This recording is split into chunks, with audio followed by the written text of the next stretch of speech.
Hello guys, ఏంటి ఎక్కడికి వెళ్ళిపోతుందని చూస్తున్నారా? ఈరోజు మా ఇంట్లో అయిన డిస్కషన్తో నేనైతే 2 చేతులు జోబులో పెట్టుకొని సెలూన్కి అయితే స్టార్ట్ అయిపోయాను అనమాట. ఇదే మన సెలూన్. నేను రెగ్యులర్గా ఇక్కడే చేయించుకుంటూ ఉంటాను కట్ క్యూబ్. మనం తోడలేందే తొంగం కాబట్టి మన ధూళిపేట మాయన అయితే తెచ్చాం. మాయ అయితే బిజీగా ఉన్నాడు. ప్రజెంట్ మన లుక్ అయితే ఇదే అనమాట.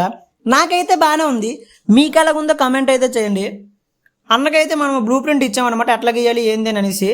అన్న అయితే వెంటనే మన బుర్రపని కన్స్ట్రక్షన్ అయితే మొదలెట్టాడు. ఆల్రెడీ రోడ్ అయితే గీసేస్తున్నాడు. సో ఇంట్లో ఏమైందంటే మా అమ్మ అయితే అడిగింది, ఏరా పిల్లలు ఎత్తుకెళ్ళిపోయిన వాళ్ళకి ఎంత పెంచావు, లేదా ఏదైనా పిల్ల ఏమైనా ఉదిరిసిందా అనేసి. ఇంకా మా అమ్మకి తెలియదు ఏంటంటే మనం ఎవరికి అంత ఛాన్స్ అవ్వమని. హెయిర్ కట్ అయితే కంప్లీట్ అయిపోయింది అనమాట. సో అన్న కూడా బాగానే చేశాడు. యాజ్ యూజువల్గా ఈ సెలూన్లో అయితే హెయిర్ కట్ అయిన తర్వాత హెయిర్ వాష్ కూడా ఉంటుంది. సో అన్న అయితే హెయిర్ వాష్ అయితే స్టార్ట్ చేశాడు. నేను హెయిర్ వాష్ ఎందుకు ప్రిఫర్ చేస్తానంటే, మనము తిన్నంగా పద్ధతిగా హెయిర్ కట్ చేసుకుని ఇంటికి వెళ్ళే క్యాండిడేట్ కాదు. సో గుడి వెనక నాసామి అనుకుని ఏ గుడిలో దూరుతామో మనకే తెలియదు. కాబట్టి నేనైతే హెయిర్ వాష్ కంపల్సరీగా చేయించుకుంటాను. సో అదనమాట, ఫైనల్గా అయితే హెయిర్ వాష్ కూడా కంప్లీట్ అయిపోయింది. హెయిర్ వాష్ అయిన తర్వాత యాజ్ యూజువల్గా హెయిర్ డ్రై అయితే ఉంటుంది. సో అన్న అయితే బొచ్చుకొక్కని తుడిచినట్టుగా అయితే తుడుస్తున్నాడు. దాని తర్వాత చిన్న చిన్న టచ్అప్లు అయితే ఉంటాయి, అవి కామనే. సో టచ్అప్ అయితే మొదలెట్టాడు.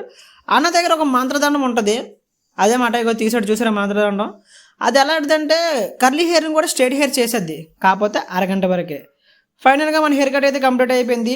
నా లుక్ చూడగలే స్టైల్గా ఉంది కదా, నాకు కూడా నచ్చింది.